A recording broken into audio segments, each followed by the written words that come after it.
अब नंबर 7 का सॉल्यूशन करते हैं। 7 नंबर है, in each of the following figure A B C D parallelogram. A B C D एक पैरेललोग्राम है। यहाँ पे in each case given above find the value of x and y. दोनों figure में x और y का value, यहाँ भी ए बी सी डी मेरा एक पैरेललोग्राम है। ठीक है,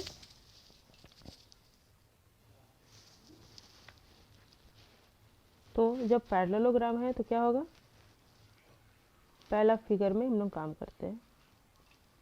इन फिगर 1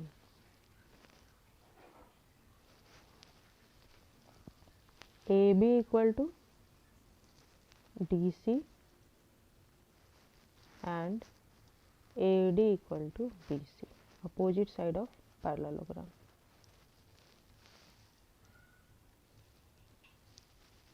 इक्वल होगा तो यहाँ से क्या होगा, ए बी का वैल्यू क्या है, therefore 4x equal to 6y plus 2 और and 3x minus 3 equal to 4y। दो इक्वेशन मिल रहा है ना, तो चलो दोनों इक्वेशन को सॉल्व कर लेते हैं।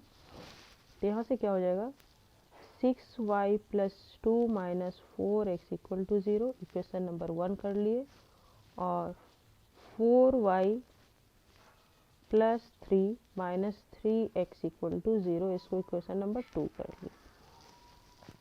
अब किस तरह से सॉल्व करना है, इसको किस तरह से सॉल्व करें, दो मेथड हम लोग जानते हैं। तो इसको हम लोग इसको मल्टीप्लाई बाय 3 और इसको मल्टीप्लाई बाय 4 कर लेते हैं। मल्टीप्लाइंग इक्वेशन 1 बाय 3,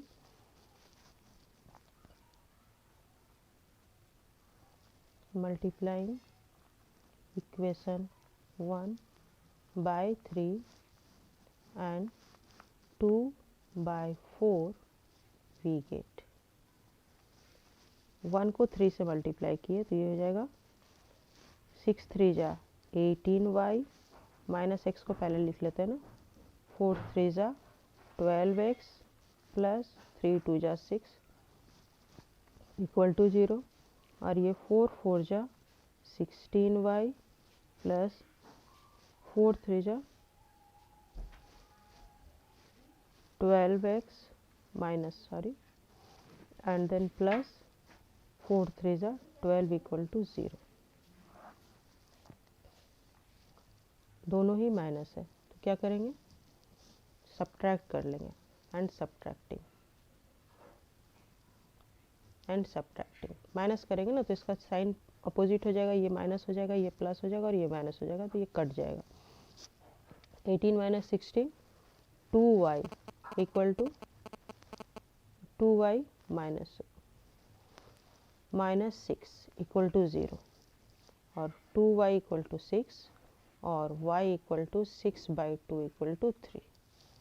y का वैल्यू 3 आया। Put this value in equation,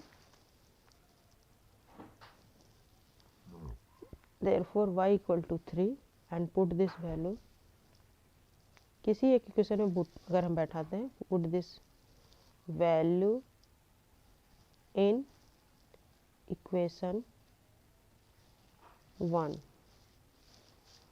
में बैठाते हैं y का ये वैल्यू, तो क्या मिलता है, we gate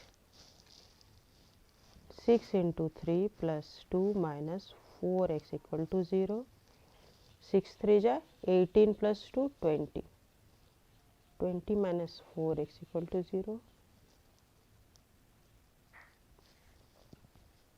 x equal to 20 by 4 and 4 5 are 20, therefore x equal to 5 and y equal to 3. This one is our answer of figure 1. हो गया। और अब हम लोग फिगर 2 में काम करते हैं।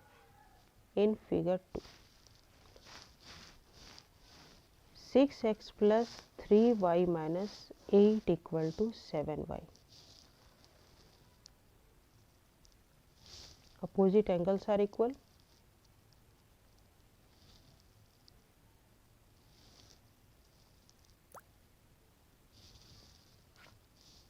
इक्वल इन पैरेललोग्राम होता है, ठीक है ना। तो यहाँ से y इक्वल टू क्या निकल के आएगा,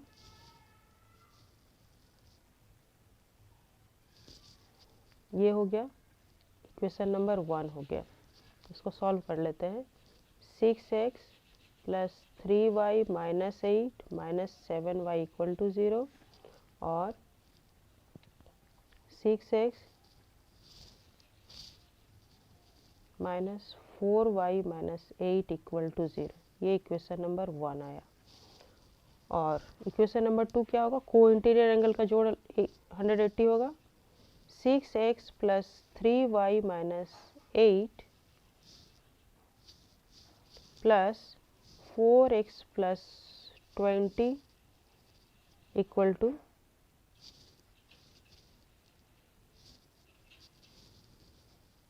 ये दोनों का जोड़ 180 डिग्री होता है ना। तो यहाँ से क्या निकल के आएगा? 6 plus 4 10x plus 3y plus 12 degree equal to 180 degree और 10x plus 3y equal to 180 minus 12 degree. 10x plus 3y equal to 10 minus 2 8 7 minus 1 6 168 degree.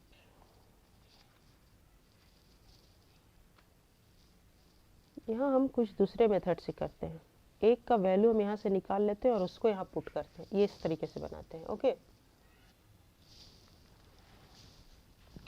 तो चलो हम लोग वही मेथड फॉलो करते हैं। क्या करेंगे यहाँ पर हम लोग? ये मेरा यहाँ से हम वैल्यू निकालते हैं। ठीक है, पहले हम वैल्यू निकालते हैं।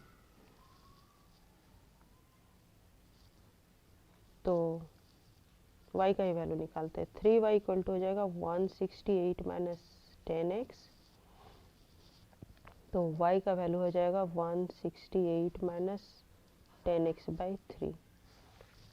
ये 2 नंबर इक्वेशन हुआ। Put the value of y from 2 in 1। ठीक है, put the value of y from 2 in 1 we get 1 का इक्वेशन क्या है? 6x minus 4y minus 8 equal to 0 और यहाँ पे y का वैल्यू पुट कर रहे हैं। तो 6x minus 4 into 168 degree minus 10x by 3 minus 8 equal to 0। 6 3 जा 18x माइनस 4 से इंटू होगा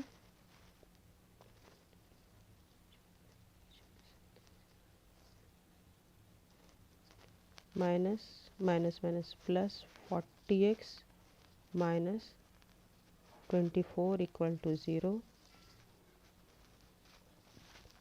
58x minus 696 degree equal to 0। 58 equal to 696 x equal to 696 degree by 58। ठीक है, तो इसको हम लोग 2 से चलो कैंसिल करते हैं। 2 2 जा 4 2 9 जा 18 हो जाएगा और ये 2 3 जा 6 2 4 जा 8 एंड 2 8 जा 16। अब ये 29 से अगर डिवाइड करें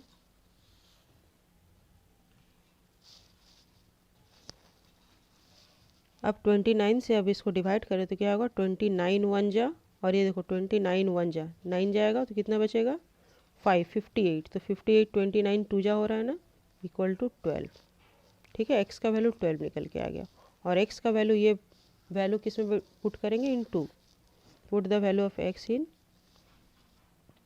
put this value of x in 2 we get y equal to 168 minus 10 into 12 by 3 equal to 168 minus 120 by 3 8 and 4 48 by 3। तो क्या हो जाएगा? 3 1 जा 3 3 6 जा 18, y equal to 16 and x equal to 12. This one is our answer. हो गया, समझ में आ गया? Okay. Okay, now number 8 we will start here. The angle of a quadrilateral are in the ratio. एक quadrilateral का एंगल इस ratio में दिया हुआ है, so that the quadrilateral is trapezium. Trapezium दिखलाना है. तो ट्रेपेजियम दिखलाने के लिए क्या करना होगा?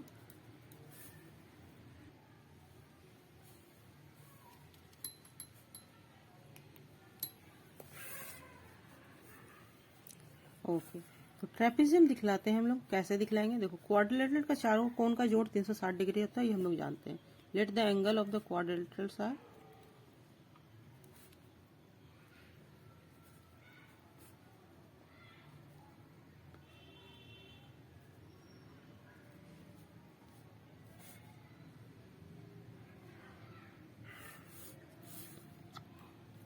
Three x, 4x, 5x and 6x. इस रेशियो में दिया हुआ है. Therefore 3x plus 4x plus 5x plus 6x equal to 360 degree. We know that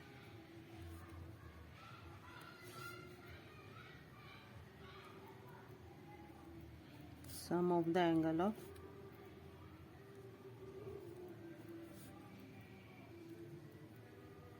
quadrilateral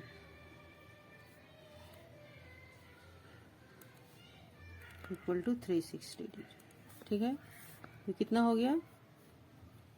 18x equal to 360 degree. x equal to 360 by 18, 18 2 जा 36, 20 degree. x equal to 20 degree. Therefore 3x कितना हो जाएगा? 3x equal to हो जाएगा 3 into 20 equal to 60 degree. 4x equal to 4 into 20 equal to 80 degree. 5x equal to 5 into 20 equal to 100 और 6x equal to 6 into 20 equal to 120 degree. ठीक है, तो trapezium में एक पेयर पैरेलल होता है. एक पेयर हम लोग पैरेलल बना लिए और ये बना लिए इस टाइप का. ठीक है, मान लो ऐसा ही एंगल है, तो ये हो गया 120 डिग्री. ठीक है,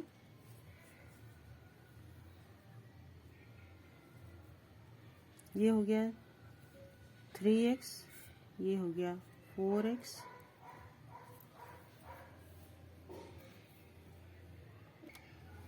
थ्री एक्स 4x, ये 5x होगा. ये 5x है और ये 6x है. 3x हो जा रहा है ये 60 डिग्री और ये 6 हो जा रहा है 120. ये दोनों का जोड़ 180 हो जा रहा है. इक्वल टू हो गया ये 60 डिग्री और ये इक्वल टू हो गया 120 डिग्री और ये हो गया 80 डिग्री और ये हो गया 100 डिग्री. तो देखो, ये दोनों का जोड़ 180 हो गया. ए बी सी और डी अगर हम ले तो angle A plus angle D equal to 60 degree plus 120 degree equal to 180 degree और angle B plus angle C equal to 80 degree plus 100 degree equal to ये भी हो गया 180 डिग्री. ठीक है, तो को इंटीरियर एंगल का जोड़ 180 हो गया. मतलब क्या हो गया? ये दोनों लाइन पैरेलल हो गया और यही hence A B C D is a trapezium. Proved हो गया ना? ये ट्रेपेजियम प्रूव्ड हो गया क्योंकि इसके को इंटीरियर एंगल का जोड़ 180 डिग्री हो गया और जब 180 हो जाता है को इंटीरियर एंगल का जोड़ तो ये लाइन पैरेलल हो जाता है. एक पेयर पैरेलल होने से ही ये ट्रेपेजियम हो गया या को इंटीरियर एंगल का जोड़ होने से 180 होने से ये ट्रेपेजियम हो गया. ओके, अब हम लोग नंबर 9 करते हैं. यहाँ पे क्या है? यहाँ है in a parallelogram A B C D. पहले parallelogram A B C D, A B equal to 20 degree. एक हम पहले पैरेललोग्राम बना लेते हैं.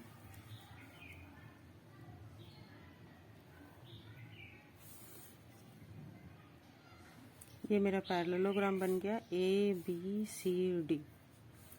AB इक्वल टू 20 सेंटीमीटर है and AD equal to 12 centimetre हो गया। The bisector of angle A meet DC at point E। तो बाइसेक्टर ऑफ एंगल A का बाइसेक्टर DC पर E पॉइंट पे मीट कर रहा है, ठीक है।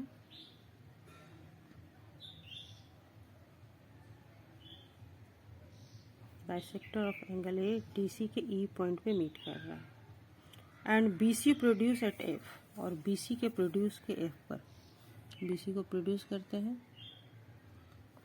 प्रोड्यूस में बताया है कितने बार भी कि जो लास्ट में पॉइंट हो, C पॉइंट लास्ट है तो C की तरफ बड़ा होगा ये।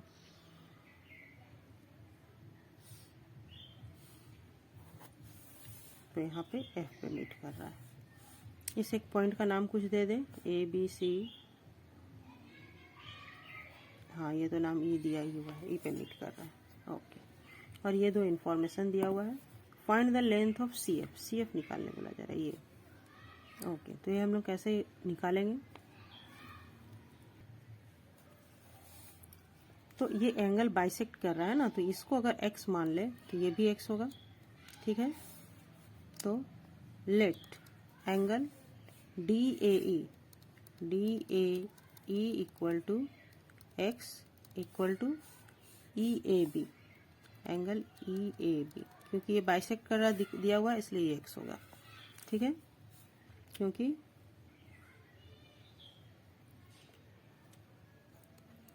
AE bisect angle A, bisect angle A, ठीक है। एंगल A को ये बाइसेक्ट कर रहा है इसीलिए। ये दो लाइन पैरेलल है और ये दो लाइन भी पैरेलल है, ये पैरेललोग्राम है। तो देखो यहाँ से ये एंगल, ठीक है, ये भी एंगल x होगा। Angle DEA equal to angle EAB equal to x, alternate angle. ये अल्टरनेट एंगल से x हो गया, ओके। तो यहाँ से क्या निकल के आएगा? यहाँ से निकल के आएगा AD इक्वल टू DE। दोनों एंगल बेस एंगल इक्वल हो गया, इक्वल टू 12 सेंटीमीटर। क्यों? इसको 1 मान ले और फ्रॉम 1 से ये हो गया। जब दोनों बेस एंगल इक्वल है तो ये भी 12 सेंटीमीटर हो गया। तो EC इक्वल टू हो जाएगा 20 centimetre minus 12 centimetre equal to 8 centimetre. क्यों हो जाएगा? क्योंकि AB equal to BC equal to 20 centimetre opposite side of parallelogram.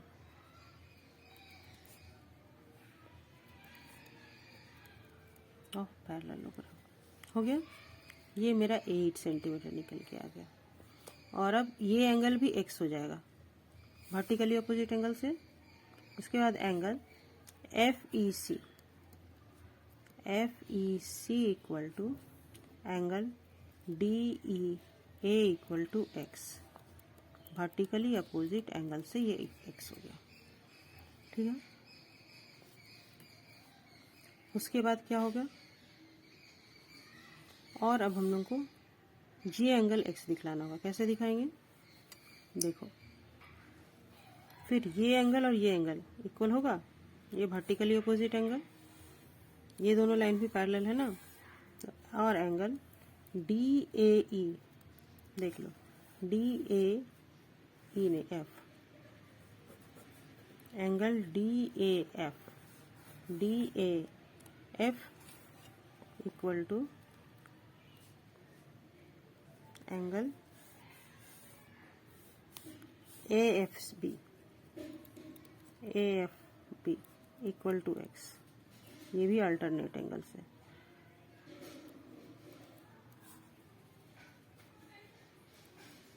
x आ गया। और जब ये दोनों इक्वल हो गया तो यहाँ से निकल के आएगा EC इक्वल टू CF। ये अगर 2 है तो फ्रॉम 2 होगा। जब दोनों एंगल बेस एंगल इक्वल है तो ये दोनों साइड भी इक्वल हो जाएगा। Hence CF equal to 8 centimetre answer. यहाँ से CF 8 सेंटीमीटर निकल के आ गया। ओके। ओ